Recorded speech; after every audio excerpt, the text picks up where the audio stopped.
Did we get the tactics wrong? And did we draw a must-win game? Is the title race over? Is the manager in over his head? We're going to get into that today. Welcome to the Grimsby from Block 5 with me, your host SJ.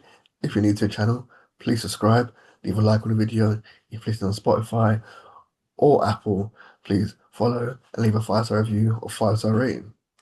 Thank you very much. So yeah, we've drawn our latest game in the Premier League at home to Man City.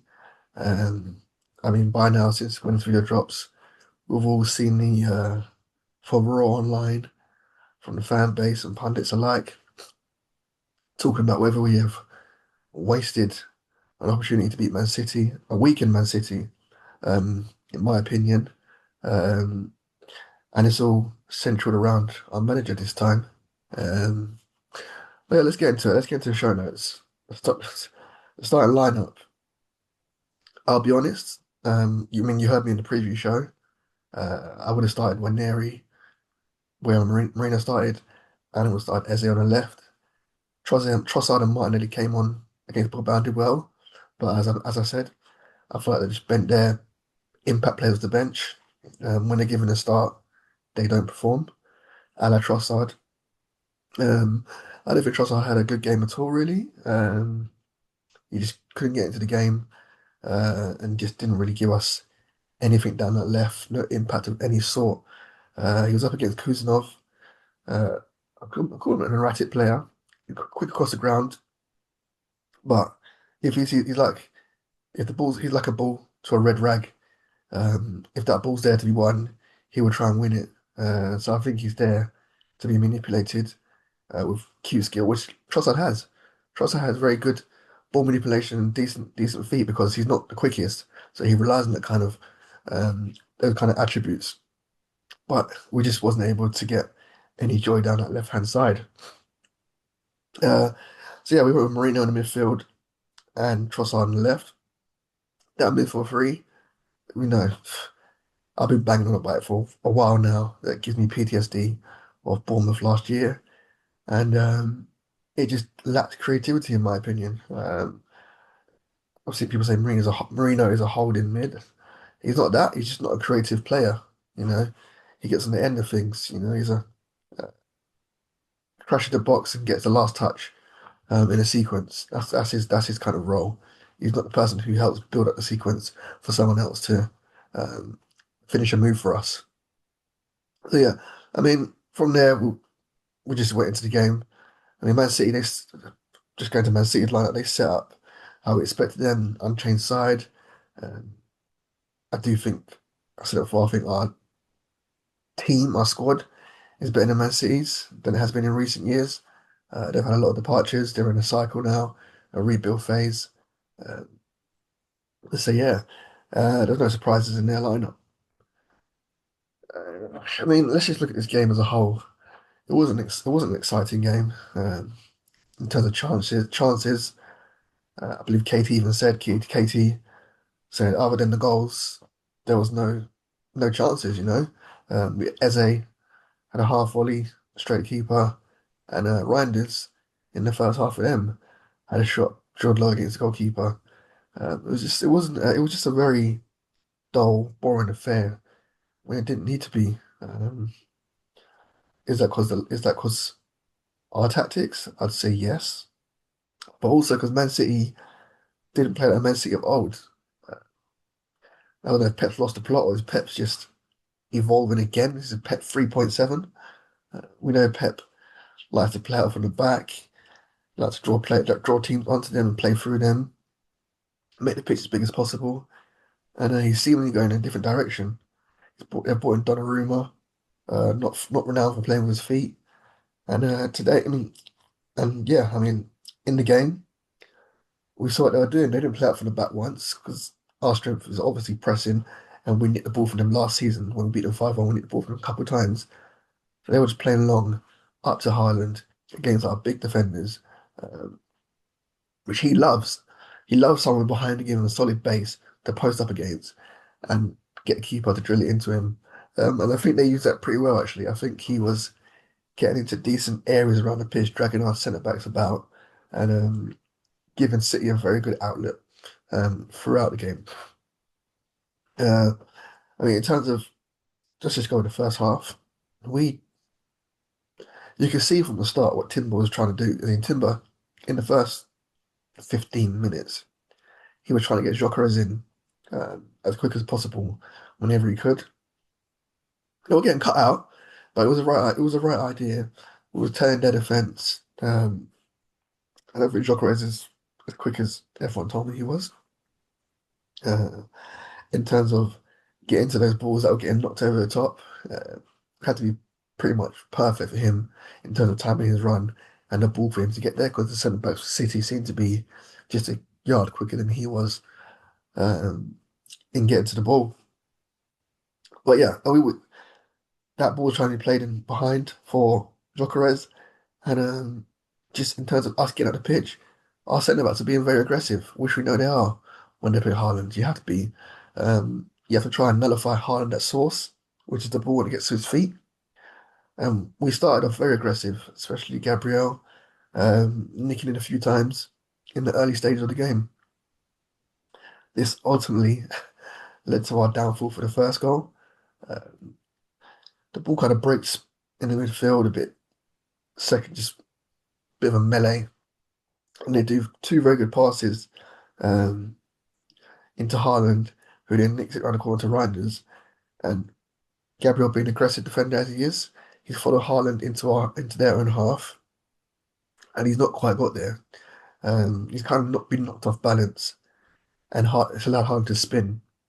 At that point, for me, I thought he should try and pull him down, and I think it was Declan Rice, just next to Reinders, could have made me maybe seen what was going to unfold, see what's happening, or see that Gabriel been beaten and take yellow. Actually, it probably could have been Zubimendi. I think it was Zubimendi. Just clip Reinders, just stop at that source. Um, I believe Man City, if it was role reverse, I think Man City would have done that. You would have seen Rodri clip the ankles or Bernardo Silva. They're just the type to see what's happening and just nullify it, take yellow card, and we carry on, we move. Um, but I understand, given it was a long way, there was a long way to go from the goal, it was like 67 yards away from the goal, maybe more, to travel from their side to our goal. And we know we've got very fast defenders, capable defenders. So I guess that was what they were probably thinking. But Haaland, I said in the pre-game pod, once he gets a head of steam, he's very hard to stop, and we saw that. Gabriel is no slouch. He's probably in the top 5 percentile of defenders in terms of pace in the league, and the gap between him and Haaland just grew bigger and bigger.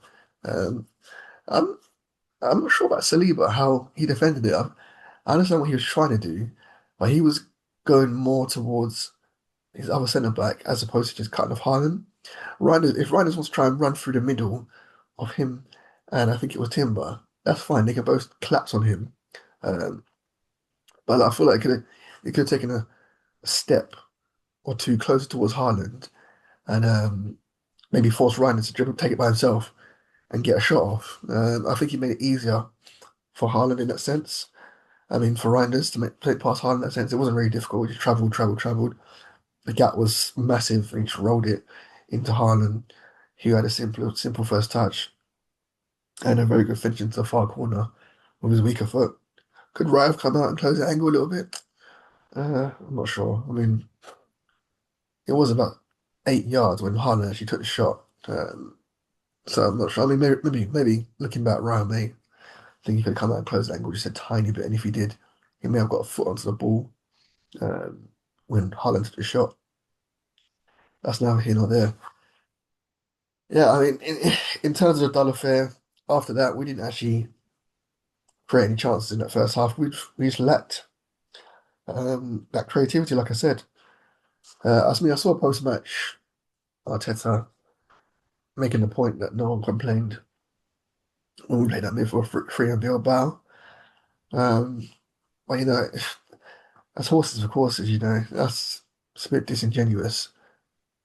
When you start, that's not a starting lineup for the season. And we make changes every week. This is football. So to say no one complained is a bit yeah, um, we're not qualified coaches. He's a qualified coach. He has coaches around him, which is a bit that shocks me. That uh, is anyone in his ear saying, you know what, City are in the mud. We've actually surpassed City as a team. Um, we should go with a stronger lineup. I mean, they may do. I mean, obviously we know Arteta has a final say. He's kind of got that same power as Arsene Wenger has these days. He's built that kind of reputation, um, rightfully or wrongly, given he's only won the FA Cup.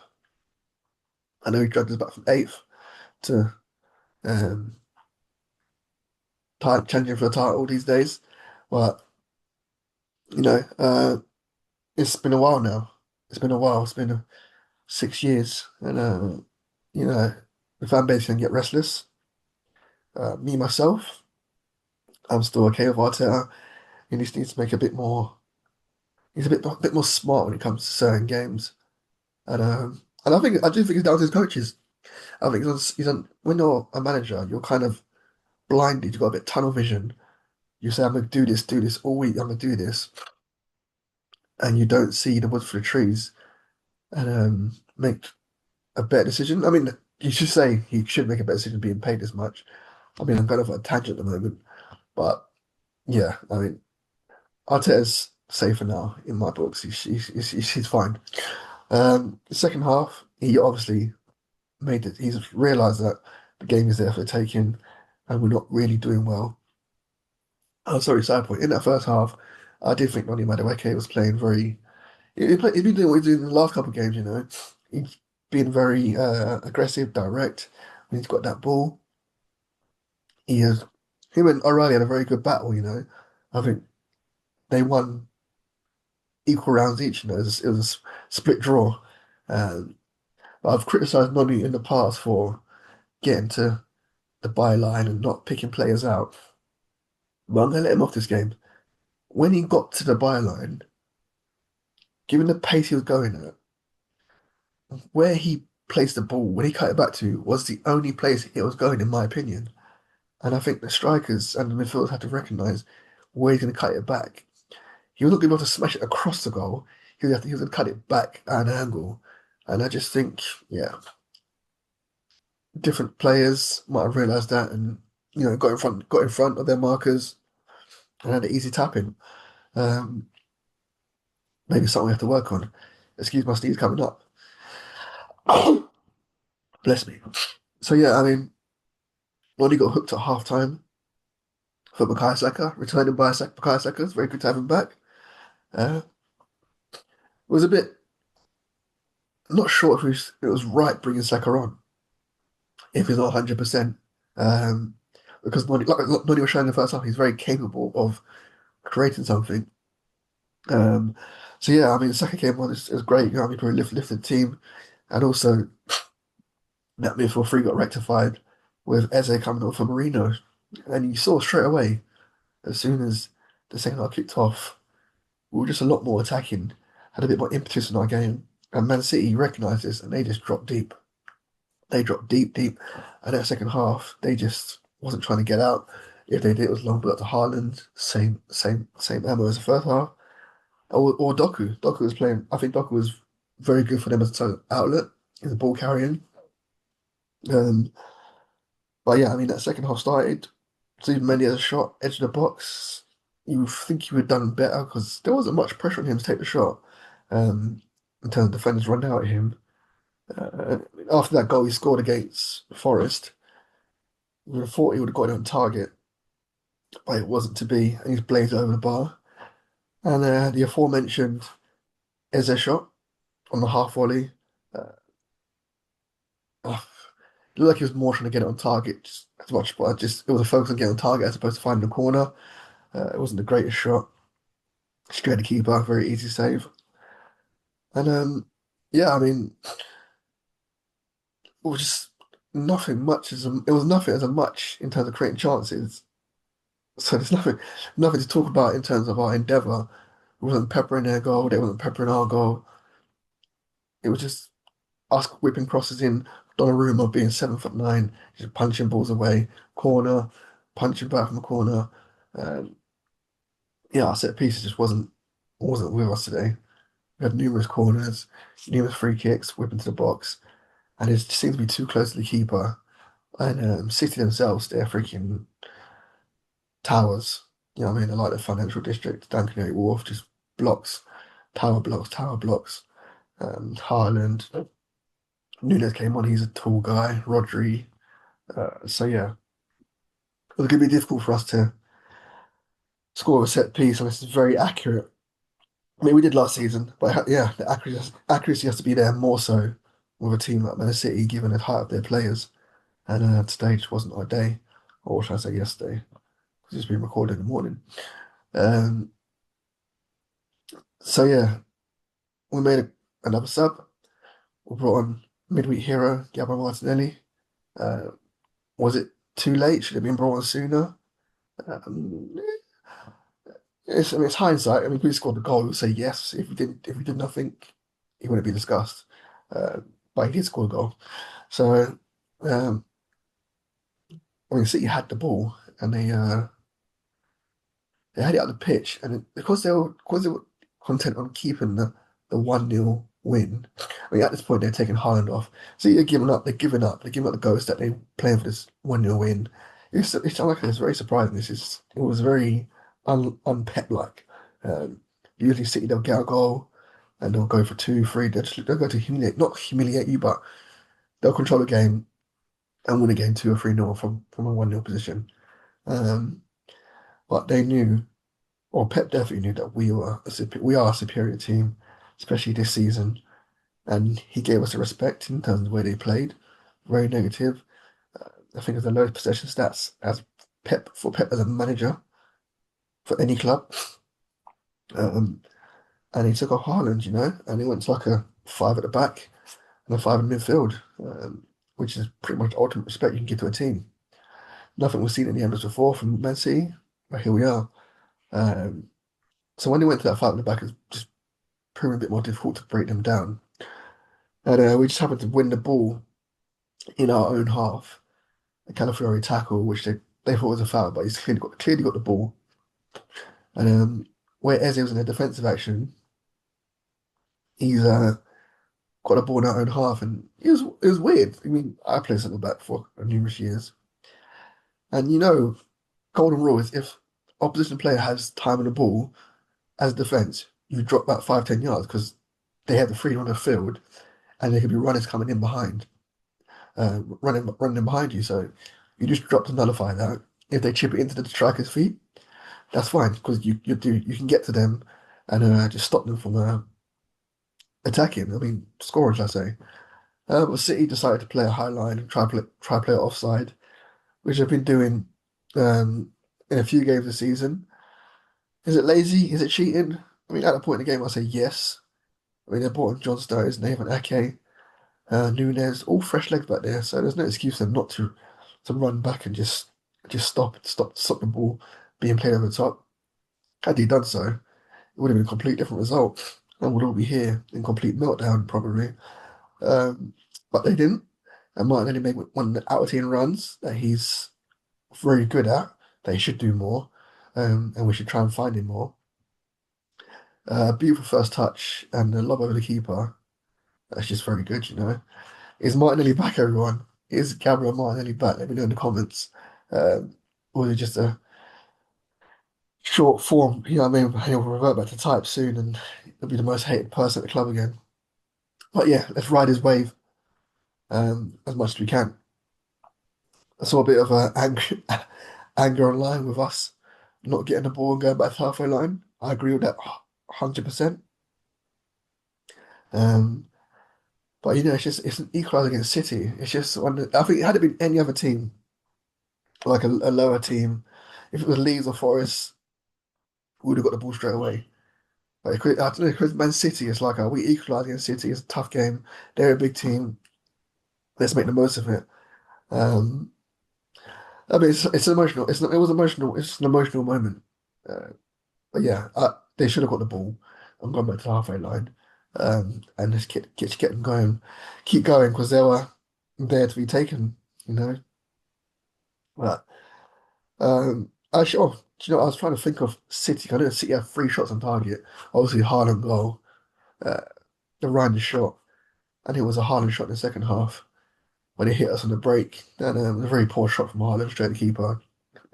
And Eze to right, Eze almost scored our own goal, knocking it across the goal, hitting off Declan Rice. I mean, had that gone in, that was it. The stands would have flooded out, and we lost that game most likely. But we got away with that one. Uh, so yeah, I mean, was did we draw a must-win game? Is the title over? It's early. I get when people say it's early, it's only 5 games, but we're 5 points. That's a lot. And we have Newcastle next, the ground that we notoriously struggle at. We don't struggle, but it's not difficult. We don't find it easy at all to go there. Eddie Howe seems to have our number at times. Um, so I mean, I think the Newcastle game is now a must win. If we draw or lose that game, and if Liverpool win at Palace, then we're looking at 8 points here, 8.7, 8 points, and that there already so early in the season, which is what I didn't want when I said in the preseason podcast. I didn't want us to be 8, 7, 8, 9 points behind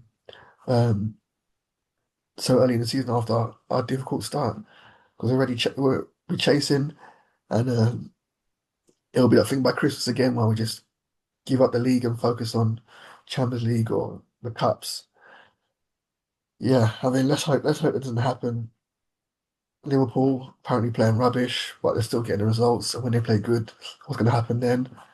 Um, but yeah, I mean, we just got to keep winning. We just got to keep plodding along and trying to pick up some wins along the way and hope Liverpool slip up. But they're looking very solid this season. Uh, so we've got a game midweek against Port Vale. Do a pre-season pod on that. Pre-season, a pre-game pod on that. Um, but yeah, I mean, I just think personally for me, let's just keep our heads up. But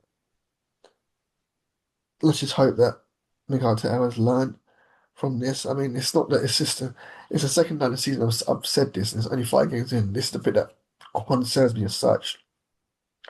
Liverpool game, I think you got the lineup wrong there, and the Man City game, you've got the lineup wrong as well. Um, so I don't know if it's a big six, not inferior complex, but a more uh, safer aspect in terms of the team he picks. Like I think someone needs to tell him, Mikel, we have the better team than most of these teams in the league. We are very good. We're built. We've done this summer transfers. We've got a deep squad now. We've got the five subs on the bench, um, and we've got the best defenders. We've got the best back five. We have to trust him. Uh, we're not going to get overrun all of a sudden if you play as a Reno. It's not going to be like the Red Arrows going the other way. Us conceding 4 or 5 goals. So yeah, it's just something to bear in mind. Um, yeah, I mean, I'll be back a couple of days for a pre-game pod for Port Vale. Again, subscribe to the channel, leave a like on the video, subscribe on Apple, Spotify, and leave a 5-star review. Thank you very much. And until then, everyone have a great week. All the best.